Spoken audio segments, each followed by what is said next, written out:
Genius, ये शब्द सुनते ही हमें दुनिया के सबसे महान साइंटिस्ट एल्बर्ट आइंस्टाइन याद आते हैं, जिन्हें दुनिया का सबसे बुद्धिमान व्यक्ति माना जाता है। यहाँ तक कि 14 मार्च को इनका बर्थडे जीनियस डे के रूप में मनाया जाता है। वीडियो को पूरा आखिर तक ज़रूर देखना। आप सर आइंस्टाइन के बारे में 32 ऐसी बातें जानोगे जो वाकई आपको हैरान कर देंगी। नंबर 32। जिस साल ग्रेट साइंटिस्ट गैलीलियो गैलीली की डेथ हुई थी, उसी साल सर आइजक न्यूटन का जन्म हुआ था। और जिस साल ग्रेट साइंटिस्ट जेम्स मैक्सवेल की डेथ हुई थी, उसी साल सर एल्बर्ट आइंस्टाइन का जन्म हुआ था। नंबर 31। आइंस्टाइन का ये फोटोग्राफ देख रहे हैं आप? कुछ समय पहले इस फोटो को नीलाम किया गया। ये 80 लाख रुपए में बिकी। इस मशहूर तस्वीर पर इस महान साइंटिस्ट के सिग्नेचर भी हैं। इस फोटो को प्रिंसटन यूनिवर्सिटी में 14 मार्च 1951 को आइंस्टाइन के 72वें बर्थडे पर खींचा गया था। फोटोग्राफर आइंस्टाइन को मुस्कुराने के लिए कह रहा था, लेकिन सर आइंस्टाइन उस दिन कई फोटोग्राफर्स के लिए ऐसा कर चुके थे, इसलिए हंसने की बजाय उन्होंने जीभ बाहर निकाल दी। नंबर 30। आइंस्टाइन ने अपनी अंतिम सांस लेते वक्त कुछ शब्द कहे थे जो कि जर्मन भाषा में थे। अनफॉर्चुनेटली जो व्यक्ति उस समय उनके साथ मौजूद था वो जर्मन भाषा नहीं जानता था। इसी कारण उनके अंतिम शब्द हमेशा के लिए राज बनकर दफन हो गए। नंबर 29। आइंस्टाइन के पास बहुत युवा आया करते थे। वो आइंस्टाइन से उनकी सक्सेस का राज पूछते थे। एक बार एक युवा उनके पास आया और कहने लगा, सर आज सारी दुनिया में आपका नाम है, लोग आपकी तारीफ करते नहीं थकते, प्लीज़ मुझे बताइए कि महान बनने का मूल मंत्र क्या है। जानते हो दोस्तों आइंस्टाइन ने क्या कहा? सिर्फ एक शब्द, लगन। नंबर 28। एक जीनियस होते हुए भी इस महान वैज्ञानिक की याददाश्त बेहद कमज़ोर थी। वो नाम, तारीखें और टेलीफोन नंबर्स भूल जाते थे। यहाँ तक कि उन्हें खुद का नंबर भी याद नहीं रहता था। एक बार उनके सहकर्मी ने उनसे उनका टेलीफोन नंबर मांगा। आइंस्टाइन पास रखी डायरेक्टरी में अपना नंबर ढूंढने लगे। सहकर्मी हैरान होकर बोला, आपको खुद का टेलीफोन नंबर भी याद नहीं है? आइंस्टाइन ने कहा, नहीं, किसी ऐसी चीज़ को भला क्यों याद रखूं जो मुझे किताब में ढूंढने से मिल जाती है। नंबर 27। उनकी याददाश्त से जुड़ा एक और किस्सा बेहद मशहूर है। एक बार आइंस्टाइन प्रिंसटन यूनिवर्सिटी से कहीं जाने के लिए ट्रेन से सफ़र कर रहे थे। ट्रेन कंडक्टर सभी पैसेंजर्स की टिकट को पंचिंग करते हुए आइंस्टाइन के पास आया और उनसे टिकट दिखाने को कहा। आइंस्टाइन टिकट अपनी जेब में ढूंढने लगे और जेब में टिकट ना मिलने पर उन्होंने अपने सूटकेस को चेक किया। जब सूटकेस में भी टिकट नहीं मिला तो वो अपनी सीट के आसपास खोजने लगे। कंडक्टर आइंस्टाइन को अच्छी तरह जानता था। उसने कहा कि यदि आपकी टिकट गुम हो गई है तो कोई बात नहीं, मुझे विश्वास है कि आपने टिकट ज़रूर खरीदी होगी। और ये कहकर वो दूसरे पैसेंजर्स की टिकट चेक करने लगा। लेकिन जब उसने देखा कि अभी भी आइंस्टाइन अपनी सीट के नीचे टिकट ढूंढ रहे हैं, तब वो फिर से आइंस्टाइन के पास आया। फिर उनसे कहा कि वो टिकट के लिए परेशान ना हों, उनसे टिकट नहीं मांगा जाएगा। कंडक्टर की यह बात सुनकर आइंस्टाइन ने कहा, वो सब तो ठीक है, लेकिन बिना टिकट के मुझे पता कैसे चलेगा कि मैं जा कहाँ रहा हूँ। नंबर 26। आइंस्टाइन अपनी जनरल और स्पेशल थियोरी ऑफ रिलेटिविटी की वजह से पूरी दुनिया में जाने जाते हैं, लेकिन बहुत कम लोग जानते हैं कि 1921 में उनको Nobel prize theory of relativity के लिए नहीं, बल्कि फोटो इलेक्ट्रिक इफेक्ट की खोज के लिए दिया गया था।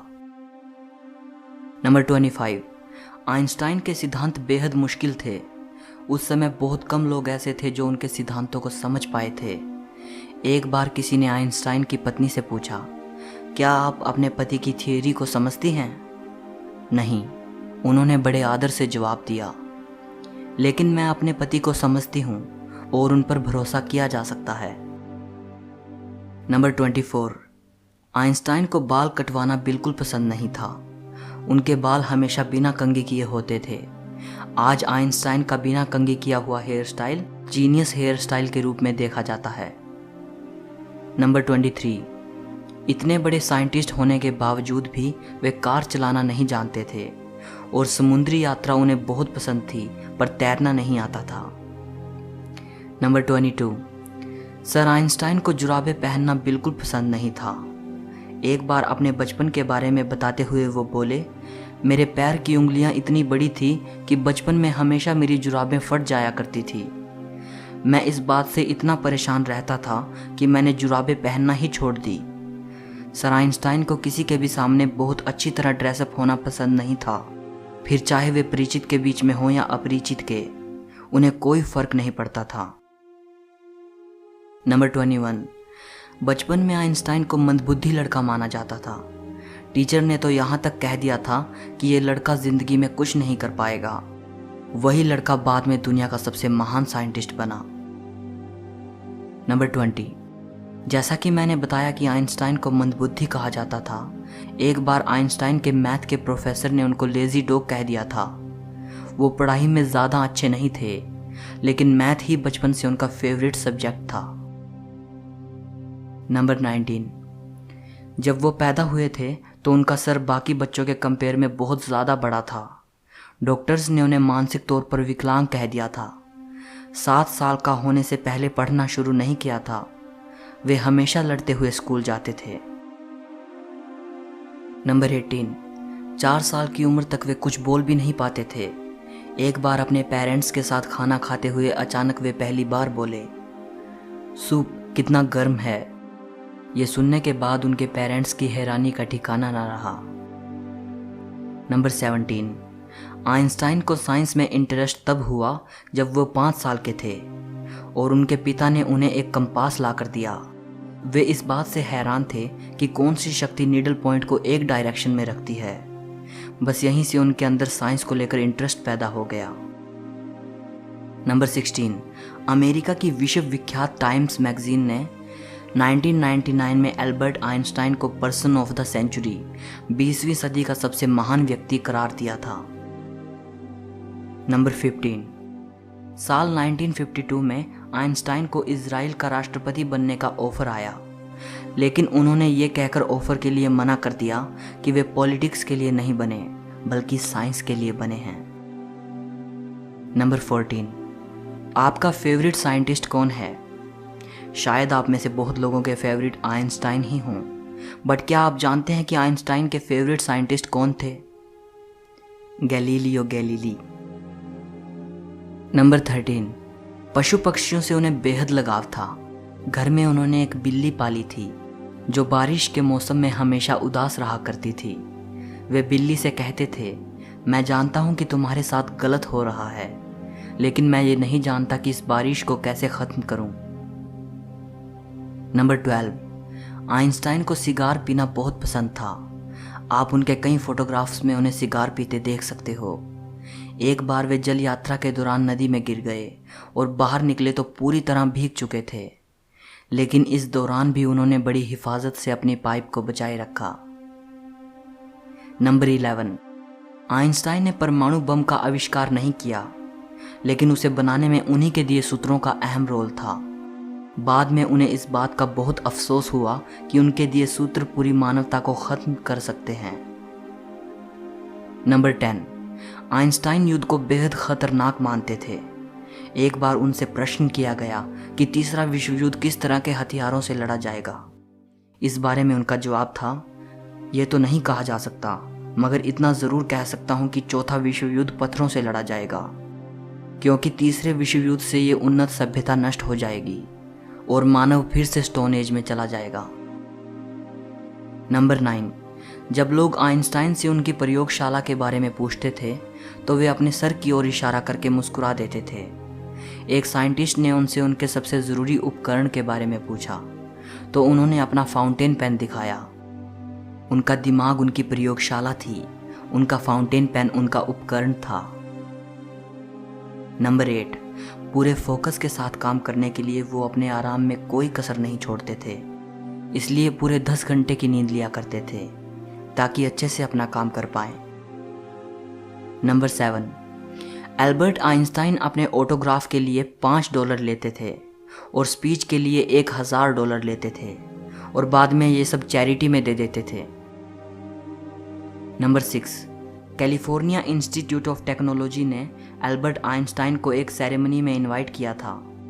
आइंस्टाइन अपनी वाइफ के साथ वहां गए। उन्होंने वहां माउंट विल्सन पर मौजूद अंतरिक्ष वेधशाला भी देखी। उस वेधशाला में उस समय तक बनी दुनिया की सबसे बड़ी अंतरिक्ष दूरबीन रखी थी। इतनी बड़ी दूरबीन को देखकर आइंस्टाइन की पत्नी ने वेधशाला के इंचार्ज से पूछा, इतनी बड़ी दूरबीन से आप क्या देखते हैं? इंचार्ज को लगा कि मिसेज आइंस्टाइन को एस्ट्रोनॉमी का ज्ञान कुछ कम है। उसने बड़े रौब से जवाब दिया, इससे हम ब्रह्मांड के रहस्यों का पता लगाते हैं। मिसेज आइंस्टाइन ने कहा, बड़ी अजीब बात है, मेरे पति तो ये सब उनको मिली चिट्ठियों के पन्नों पर ही कर लेते हैं। नंबर 5, जब आइंस्टाइन प्रोफेसर थे तब एक दिन एक स्टूडेंट उनके पास आया। वो बोला, इस साल की परीक्षा में वही प्रश्न आए हैं जो पिछले साल की परीक्षा में आए थे। आइंस्टाइन ने कहा, हाँ, लेकिन इस साल उत्तर बदल गए हैं। नंबर 4, आइंस्टाइन का एक पत्र जिसमें उन्होंने ईश्वर और धर्म को लेकर अपने विचार लिखे थे 20 करोड़ 38 लाख रुपए में बिका। यह पत्र उन्होंने अपनी मृत्यु से 1 साल पहले लिखा था। 2 पन्नों का यह पत्र 3 जनवरी 1954 को जर्मनी के दार्शनिक एरिक गटकाइंड को लिखा गया था, जिन्होंने आइंस्टाइन को अपनी नई book choose life the biblical call to revolt पढ़ने के लिए भेजी थी। इस बुक के जवाब के तौर पर आइंस्टाइन ने एरिक को यह पत्र लिखा था। पत्र में वो कहते हैं, मेरे लिए भगवान कुछ भी नहीं बल्कि लोगों की कमजोरी से पैदा हुआ एक शब्द है। बाइबल आदरणीय तो है लेकिन प्राचीन कहानियों का संग्रह मात्र है।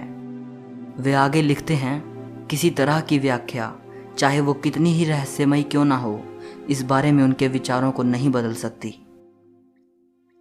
नंबर 3, आइंस्टाइन की मृत्यु के बाद डॉक्टर थॉमस हार्वे ने आइंस्टाइन की फैमिली की इजाज़त लिए बगैर ही उनके दिमाग को रिसर्च के लिए निकाल लिया था।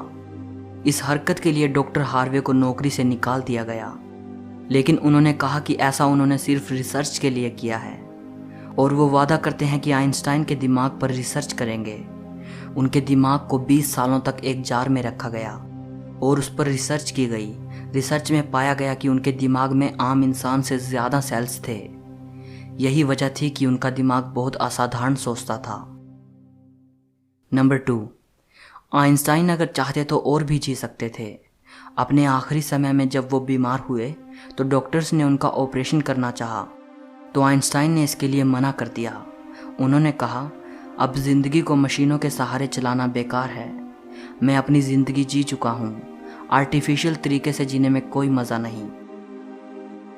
नंबर 1, सोरबोन यूनिवर्सिटी में 1930 में आइंस्टाइन ने कहा था, अगर मेरी थियोरी सही साबित हो जाती है तो जर्मन मुझे आदर्श जर्मन नागरिक कहेगा और फ्रांस मुझे विश्व नागरिक का सम्मान देगा।